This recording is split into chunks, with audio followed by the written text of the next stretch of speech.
Hi hello అండి నమస్తే ఎలా ఉన్నారు అందరూ బాగున్నారా అయితే ఈరోజు మన వీడియోలో చాలా మంచి టిప్స్ అయితే ఉన్నాయండి చాలా బాగా యూజ్ అవుతాయి మీకు టిప్స్ అన్నీ కూడా చూడండి మనకి ఇంట్లో ఇలాంటి డబ్బాలు అయితే ఉంటాయి కదా ఇంకా మనం వీటిని అయితే ఎక్కువగా అయితే యూజ్ చేయము కొందరు అయితే వాడతారు కానీ ఇలాంటి డబ్బాను మనం ఇలా కూడా యూజ్ చేసుకోవచ్చు చాలా చక్కగా చూడండి అదేంటో ఎలాగో చెప్తాను చూడండి ఈ డబ్బాను తీసుకొని ఇలా కట్ చేసుకోండి ఓకే ఇలా నేను చూపించినట్టుగా పైన సైడ్ అయితే కట్ చేసుకోండి ఇంకా కొంచెం స్ట్రాంగ్గా ఉన్న డబ్బాను తీసుకున్నా సరే మనకి ఇదైతే చాలా బాగా యూజ్ అవుతుందన్నమాట చూడండి ఇలా కట్ చేసుకున్నాం కదా ఓకే ఇప్పుడు దీన్ని ఇక్కడ నేను చూపించినట్టుగా ఈ సైడ్లో ఇలా కొంచెం చాక్ని వేడి చేస్తూ ఇక్కడ నేను చూపించినట్టుగా ఇలా రెండు సైడ్లు కూడా ఇలా కట్ చేసుకోండి ఓకే కంప్లీట్గా కింది వరకు కట్ చేసుకోవద్దు కొంచెం ఒక 2-3 ఇంచుల పైకి కట్ చేసుకోవాలి చూడండి ఇలా రెండు సైడ్లు కూడా ఇలాగే కట్ చేస్తున్నాను ఓకే ఇది ఎక్కడ ఎందుకు ఎలా యూజ్ చేస్తానో చెప్తాను ప్రతి ఒక్కరు కూడా ఇది చాలా బాగా యూజ్ అవుతుందండి ఈ డబ్బాని మనం ఇలా కూడా యూజ్ చేయొచ్చా అనుకుంటారు ఇది చూసిన తర్వాత చూడండి ఇలా ఓకే ఇప్పుడు దీన్ని ఇలా వంచేసేయండి ఇలా వంచేసి ఒకసారి ఇలా నొక్కేసామనుకోండి మనకి ఈ షేప్లో రెడీ అయిపోతుంది చూడండి ఇలా వస్తుందన్నమాట ఓకే ఇలా మనం ఇంట్లో వేస్ట్గా ఉండే డబ్బాల్ని ఇలా కూడా మనం యూజ్ చేసుకోవచ్చు తర్వాత ఈ మనం ఇలా వంచాం కదా దీనికైతే ఒక 4 లేదా 5 మీకు ఎన్ని కావాలంటే అన్ని ఒక 4-5 హోల్స్ అయితే చేసుకోండి చాక్ని వేడి చేస్తూ ఇలా కొంచెం రౌండ్గా హోల్స్ అయితే చేసుకోవాలి ఓకే చూడండి ఇలా చాక్ని వేడి చేస్తూ కొంచెం కొంచెంగా హోల్ అయితే చేస్తున్నాను ఓకే ఇలా అన్నమాట ఇలా రావాలి చూడండి ఇలా ఉంది ఇప్పుడు దీని ఆపోజిట్గా వెనక సైడ్ ఒక చిన్న హోల్ చేసుకుంటాను చూడండి ఇక్కడ ఓకే ఇలా చేసుకోవాలి ఇప్పుడు ఇది మనకి రెడీ అయిపోయింది దీనికి మనం కావాలంటే ఏదైనా పెయింట్ లాగా వేసుకోవచ్చు లేకపోతే ఇంకేదైనా స్టిక్కర్ లాంటివి ఏమైనా అతికించుకోవచ్చు కానీ నేను ఏం వేయట్లేదు మామూలుగా కింద ఒక చిన్న కలర్ టేప్ అయితే వేసాను అనమాట ఇప్పుడు దీన్ని ఇలా మనం హ్యాంగ్ చేసుకున్నాం అనుకోండి మనకి దీనిలోకి ఇలా మనం హోల్స్ చేసుకున్నాం కదా దీనిలోకి బ్రష్లు అవి పెట్టుకోవచ్చు మనం ఏదైనా మూలకి కానీ ఇలా పెట్టుకున్నామంటే బాత్రూమ్ దగ్గర కానీ లేకుంటే మనం బాత్రూమ్ దగ్గర గోడకి ఎక్కడైనా పెట్టుకుంటే ఇందులోనే మనం పేస్ట్ పెట్టుకోవచ్చు షాంపూలు పెట్టుకోవచ్చు ఇలా మనం అన్నీ కూడా ఇందులోనే పెట్టుకోవచ్చు అనమాట ఎక్కువగా ప్లేస్ ఉంటుంది కాబట్టి మనం ఇంకా టంగ్ క్లీనర్లు అలాంటివి ఏమైనా ఉంటే కూడా అన్నీ అందులోనే ఒకే దగ్గర కూడా పెట్టుకోవచ్చు అనమాట ఇలాంటిది ఇంకోటి తయారు చేసుకొని కొంచెం స్ట్రాంగ్గా ఉన్న డబ్బా అయితే మనకు బాత్రూమ్ క్లీనింగ్ కోసం యూజ్ చేసే హార్పిక్ అట్లాంటివి కూడా పెట్టుకోవచ్చు ఓకే నచ్చితే ట్రై చేయండి ఆ డబ్బానాల వేస్ట్గా పడేయకుండా తర్వాత ఇంకొక టిప్ చెప్తున్నాను ఇలాంటివి ఏవైనా పాతవి బ్యాంగిల్స్ ఉంటాయి కదా కాంచివైనా సరే మామూలుగా వేరే అయినా సరే ఇలాంటివి ఒక 4 గాజులు అయితే తీసుకున్నాను చూడండి ఇలా నేను చూపించినట్టుగా ఇలా నేను ఫస్ట్ ఎలాగైతే పెట్టానో ఒకదాని కింద ఒకటి అలాగే వచ్చేలాగా తాడైతే కట్టేసుకుంటున్నాను ఏదైనా కొంచెం థ్రెడ్ అయితే కట్టుకోవాలి ఓకే ఇలా అన్నమాట ఇలా 4 లేదా 5 మనకి ఎన్ని కావాలంటే అన్ని బ్యాంగిల్స్ని అయితే తీసుకోవచ్చు నేను ఇక్కడ మీకు చూపించడం కోసం ఒక 4 అయితే తీసుకున్నాను మనకి ఇంకో 2 ఎక్కువ కావాలంటే ఎక్కువ కూడా పెట్టుకోవచ్చు అనమాట ఇది కూడా మనకి చాలా బాగా యూజ్ అవుతుందండి ఇంట్లో అయితే చూడండి ఇలా కట్టేసుకోవాలి ఓకే ఇలా ఉండాలి ఇప్పుడు పైన కూడా నేను ఇంకొకటి అయితే కడుతున్నాను ఓకే ఇలా ఉంటుంది లాస్ట్ ఫైనల్గా అయితే ఇప్పుడు దీన్ని ఎక్కడ ఎలా యూజ్ చేస్తామంటే దీన్ని మనం ఇంట్లో ఎక్కడైనా సరే మనకి డోర్ వెనకాల కానీ లేకపోతే డోర్కైనా సరే ఇలా మనం తగిలించుకున్నాం అనుకోండి వీటికి మనం దీన్ని అయితే మనం చాలా రకాలుగా యూజ్ చేసుకోవచ్చు అండి చూడండి నేనైతే ఇక్కడ మనము మామూలుగా దుపట్టాస్ ఉంటాయి కదా చున్నీలు అవి వేసుకోవడానికి అయితే యూజ్ చేసుకోవచ్చు తర్వాత పిల్లలవి బెల్ట్లు కానీ లేకపోతే ఏవైనా కర్చిప్ లాంటివి కానీ లేకపోతే పిల్లలవి సాక్సులు కానీ అన్నీ ఒకే దగ్గర మనం ఇలా పెట్టేసుకున్నాం అనుకోండి మనకి చూడడానికి నీట్గా ఉంటుంది మనం చూడగానే వెంటనే మనకి కనిపిస్తాయి అనమాట దొరుకుతాయి తొందరగా మనం ఎక్కడైనా పెట్టుకోవచ్చు అనమాట ఈజీగా ఇది మనం మామూలుగా డోర్ వెనకాల కానీ గోడ దగ్గర ఎక్కడైనా ఇలా మనం పెట్టుకున్నాం అనుకోండి చూడండి ఇలా మనం అన్నీ ఒకే దగ్గర మనకి ఈజీగా దొరికేస్తాయి మనకి కావాలన్నవన్నీ కూడా మనకి ఈజీగా మనం పెట్టుకోవచ్చు అనమాట చూడండి ఇలా ఓకే ఇలా మనం పిల్లలవి బెల్టులు లేకపోతే పిల్లలకు సంబంధించిన సాక్సులు లాంటివి ఇలా ఉంటాయి కదా వాటిని కూడా పెట్టుకోవచ్చు లేకపోతే కర్చిప్లు అట్లా కూడా మనం ఇలా తగిలించుకోవచ్చు అనమాట చూడండి ఇలా ఓకే ఇలా మనం ఎన్ని కావాలంటే అన్ని బ్యాంగిల్స్ని మనం ఇలా కట్టేసుకొని ఇలా యూజ్ చేయొచ్చు నచ్చితే మీకు ట్రై చేయండి ఒక చిన్న రిక్వెస్ట్ అండి మీలో ఎవరైనా మన ఛానల్ని ఫస్ట్ టైం చూస్తే ప్లీజ్ ఒక లైక్ చేసి ఛానల్ని సబ్స్క్రైబ్ చేసుకోండి తర్వాత ఇంకొక టిప్ చెప్తున్నాను మనకి ఇంట్లో ఇలాంటి మామూలుగా మనం ఇలాంటి కమ్మలు అయితే పెట్టుకుంటూ ఉంటాం కదా ఎక్కడికైనా ఫంక్షన్కి అట్లా వెళ్ళినప్పుడు ఓకే ఇప్పుడు వీటికి ఇవి పెట్టుకుంటాం కానీ కొంతమందికి ఏంటంటే ఇవి పెట్టుకుంటే సరిగ్గా పడవు అనమాట. ఇవి బంగారు కాదు, మామూలువే. అవి పడవు అనమాట. అవి మనం అప్పుడు ఫంక్షన్ పెట్టుకొని మళ్ళీ తీసినప్పటికీ కూడా పడవు.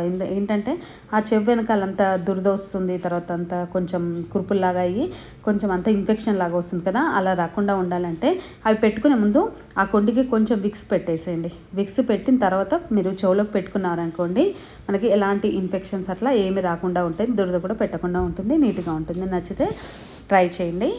ఓకే, తర్వాత ఇంకొక టిప్ చెప్తున్నాను. మనకి ఇలాంటివి కొంచెం హెవీగా వర్క్ ఉన్న శారీస్ ఉంటాయి కదా, అవి ఏంటంటే సరిగా మనకి ఫోల్డింగ్ అనేది రాదు, అసలు మడత అనేది సరిగా రాదు. ఎందుకంటే ఇవి కొంచెం బాగా హెవీగా వర్క్, ఇంకా ఇది కొంచెం తక్కువే ఉంది, మీకు చెప్పడం కోసం చూపిస్తున్నాను. ఇంకా హెవీగా వర్క్ ఉన్న శారీస్ ఏంటంటే చాలా బరువుగా ఉంటాయి, మనకి ఫోల్డింగ్ అనేది రాదనమాట. అవి మనం మడత పెడుతుంటూనే అది కింద పడిపోతుంది అనమాట. మనకి ఆ బరువుకి మనకి సరిగా మడత అనేది రాదు. అలాంటప్పుడు మీరు ఇలా ట్రై చేయండి, మనకి నీట్గా మడత వస్తుంది. ఇది ఎందుకంటే మనకి ఆ వర్క్ ఉంటుంది కాబట్టి కొంచెం బరువు ఎక్కువగా ఉండి ఫోల్డింగ్ రాదనమాట. చూడండి, దానికోసం అయితే ఇలాంటివి మనం బట్టలకు పెట్టుకునే క్లిప్పులు ఉంటాయి కదా, ఈ క్లిప్పులను తీసుకొని మనం మామూలుగా ఎలాగైతే మడత పెడతామో అలాగే మడత పెట్టుకోండి. అలాగే మడత పెట్టుకుంటూ మనం ఎక్కడైనా ఇట్లా మనం మడత పెట్టుకుంటూ చేతులను అయితే పెట్టుకుంటాం కదా, వేళ్ళను, అలాగే ఆ ప్లేస్లో ఈ క్లిప్పులను పెట్టేసేయండి. ఇలా నేను చూపిస్తున్నాను చూడండి. ఇలా క్లిప్పులను పెట్టేసామనుకోండి, మనకి మడత అనేది ఈజీగా వస్తుంది. మళ్ళీ మనకి ఆ మడతలు అనేవి జారిపోవడం అట్లా ఏమీ ఉండదు. మనం ఈజీగా ఎంత బరువుగా ఉన్న శారీ అయినా సరే, మనకి ఎంత వర్క్ ఉన్న శారీ అయినా సరే మంచిగా ఫోల్డ్ చేసుకోవచ్చు అనమాట. చూడండి, ఇక్కడ నేను చూపిస్తున్నాను, మీకు అర్థమవుతుందా? ఓకే, ఇలా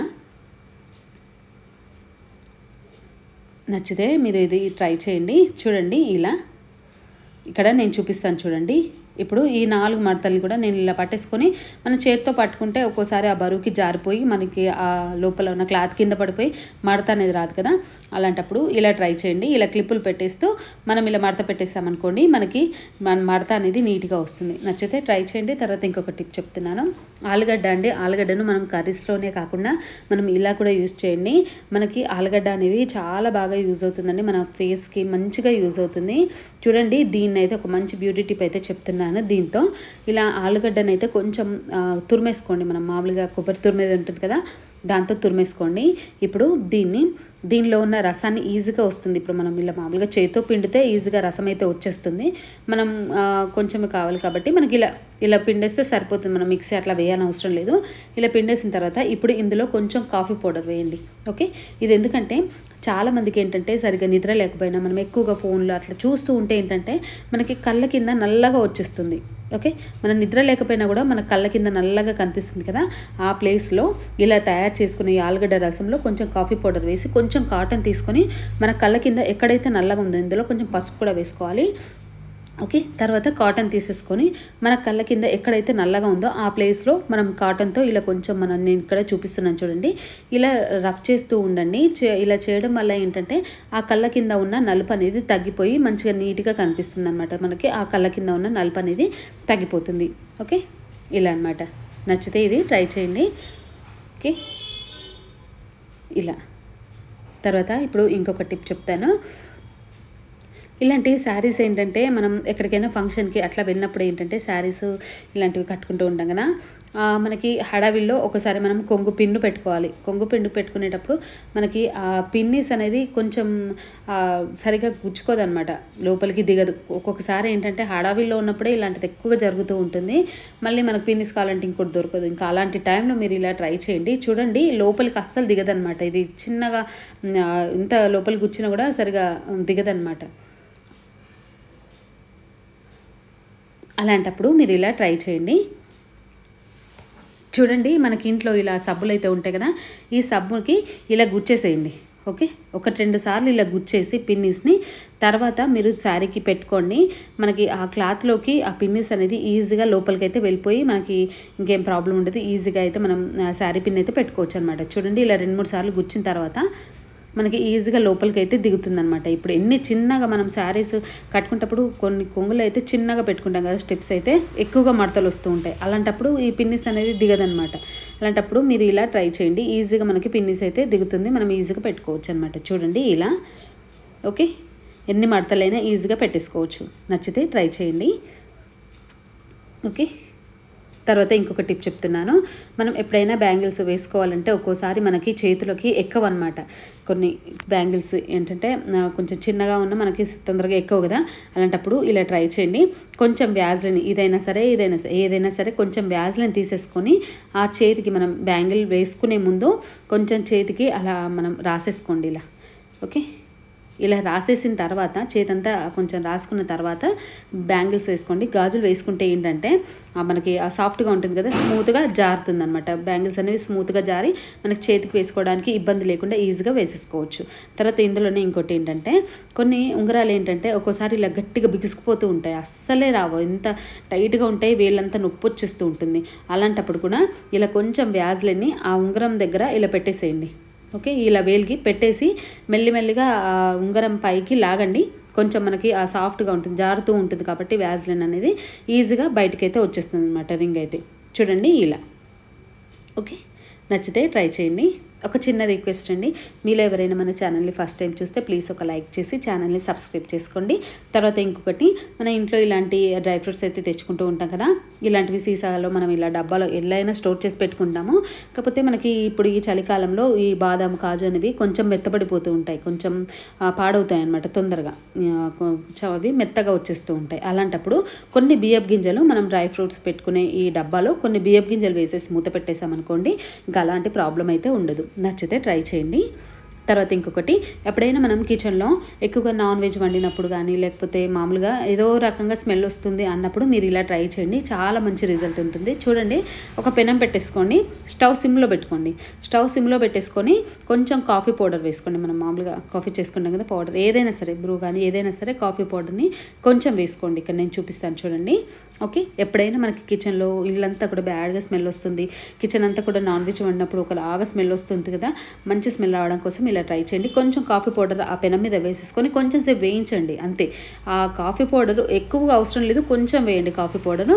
ఆ కాఫీ పౌడర్ అనేది ఆ పెనం మీద వేడవుతూ ఉంటే మంచి స్మెల్ అయితే వచ్చేస్తుంది, ఇల్లంతా కూడా మంచి స్మెల్తో నిండిపోతుంది, మనకి ఆ బ్యాడ్ స్మెల్ అనేది రాకుండా ఉంటుంది. చూడండి ఇలా. ఓకే, నచ్చితే ట్రై చేయండి. ఎప్పుడైనా మీకు ఇలా ఇంట్లో ఏదైనా కొంచెం నాన్ వెజ్ అది వండినప్పుడు ఎక్కువగా అంత నాన్ వెజ్ వాసన వస్తుంది అంటే ఇలా ట్రై చేయండి, మంచి స్మెల్ అయితే వస్తుంది, ఇల్లంతా మంచి వాసనతో నిండిపోతుంది. నచ్చితే ట్రై చేయండి. కొంచెం కాఫీ పౌడర్ వేసి. తర్వాత ఇంకొకటి, ఇది కూడా బ్యూటీ టిప్ అండి. చూడండి, మనకి ఇలా మామూలుగా అరటిపండ్లు అయితే చాలా మెత్తగా పండుగ అయిపోతాయి అన్నమాట ఒక 2-3 రోజులకే. అలా పండిన అరటిపండ్లను వేస్ట్గా పడేస్తుంటాం కదా, కానీ అలా పడేయకండి. మనకి ఇప్పుడు నేను చెప్పే ఈ టిప్కి అయితే పండుగ ఉన్న పండే మనకి యూజ్ అవుతుందన్నమాట. చాలా మెత్తగా పండాలన్నమాట పండు, కొంచెం కాయలాగా గట్టిగా ఉన్న పండు కాకుండా ఇలా కొంచెం మెత్తగా అయిపోయిన ఈ అట్టి పండుని అయితే కొంచెం తీసుకోండి. ఓకే, కొంచెం తీసేసుకొని దీన్ని ఒక స్పూన్తో ఇలా మొత్తం మెత్తగా మ్యాష్ చేసుకోండి. ఓకే, ఇలా మెత్తగా గుజ్జులాగా చేసేసుకోండి. ఓకే, ఇది కూడా మనకి చాలా బాగా యూజ్ అవుతుందండి. చూడండి, ఇప్పుడు దీనిలోకి ఇలా మెత్తగా మొత్తం అంతా తీసేసుకున్నాం, మెత్తగా అనేసుకున్న తర్వాత ఇప్పుడు ఇందులోకి కొంచెం కాఫీ పౌడర్ వేసుకోండి. ఓకే, ఇలా కొంచెం వేసుకోండి కాఫీ పౌడర్. తర్వాత ఇది కూడా అట్టిపండు గుజ్జులో మొత్తం కలిసేలాగా కలిపేసుకోవాలి. ఓకే, ఇప్పుడు ఇందులో కొంచెం పసుపు కూడా వేసుకున్నాను. పసుపు కూడా వేసుకొని ఈ మూడింటిని కూడా బాగా కలిసేలాగా కలుపుకోవాలి. ఇది మనకి మంచి ఫేస్ అయితే మంచి గ్లో అయితే వస్తుందండి. చూడండి, మీకు చివరిలో చెప్తాను. తర్వాత కొన్ని పచ్చిపాలు, మనం వేడి చేసినవి కాదు, మామూలుగా పచ్చిపాలు ఉంటే పచ్చిపాలు వేసుకోండి. వేసేసుకొని ఇప్పుడు ఈ 4ని కూడా అట్టిపండు గుజ్జు, మనకి కాఫీ పౌడరు, పసుపు, పాలు ఇవన్నీ కూడా మంచివే కదా, ఇవన్నీ కూడా వేసేసి బాగా కలిసేలాగా కలుపుకొని మనం ఫేస్కి ఎప్పుడైనా ఫేస్ అంతా పొడిబాడిపోయినట్టుగా డల్గా కనిపించినప్పుడు ఇలా మనం ఫేస్కి అప్లై చేసామనుకోండి, ఫేస్ ఒక మంచి గ్లోగా కనిపిస్తుంది అనమాట. ఎప్పటికీ పొడిబాడిపోయినట్టుగా కొంచెం ఇట్లా డల్నెస్గా అనిపించినప్పుడు మీరు ఇలా ట్రై చేయండి. ఫేస్లో ఒక మంచి గ్లో వచ్చి మంచి కలగా కనిపిస్తుంది. మనం ఇందులో పసుపు అది వేసాం కాబట్టి. ఓకే, చూడండి, ఇక్కడ నేను మీకు ఇప్పుడు కడిగి చూపిస్తాను, దానికి దీనికి తేడా అయితే మీకు చూపిస్తాను. చూడండి, ఏ చేతికి ఆ చేతికి. మీకు ఎప్పుడైనా మీకు ఇలా అనిపించినప్పుడు మీరు ఇలా ట్రై చేసి చూడండి, మీకు మంచి రిజల్ట్ అయితే కనిపిస్తుంది అనమాట. ఓకే, ఇలా అనమాట.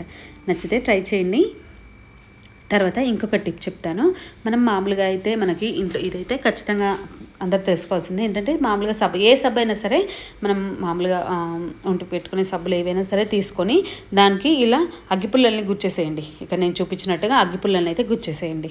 ఓకే, ఇప్పుడు దీన్ని ఎందుకు ఎలా యూజ్ చేస్తాము అంటే, చూడండి, ఇప్పుడే అగ్గిపుల్లల్ని తీస్తే అగ్గిపుల్లకి కొంచెం సబ్బు అయితే అంటుకుంది కదా, ఇలా కొంచెం సబ్బు అయితే అంటుకుంటుంది. ఇలా కొంచెం సబ్బు అంటుకునేలాగా ఉంచుకోవాలి. ఇప్పుడు దీన్ని మనం బట్టల మధ్యలో పెట్టామనుకోండి, మనకి ఎప్పుడైనా బట్టలు ఉండి ఏవైనా కొంచెం బ్యాడ్గా స్మెల్ వచ్చినప్పుడు కానీ ఫ్రెష్గా ఉంటాయి అనమాట. బట్టల్లో మంచి స్మెల్ వస్తుంది. తర్వాత మనకి అగ్గిపుల్ల పైన ఉంది కదా, దానికి పురుగు అది జిల్ల పురుగులు అది రాకుండా ఉంటాయి. బట్టలు కూడా మనం సబ్బు పెట్టాం కాబట్టి మంచి ఫ్రెష్గా ఉంటుంది. నచ్చితే ట్రై చేయండి. ఇంత అండి ఈరోజుకి వీడియో నచ్చితే ప్లీజ్ ఒక లైక్ చేసి ఛానల్ సబ్స్క్రైబ్ చేసుకోండి.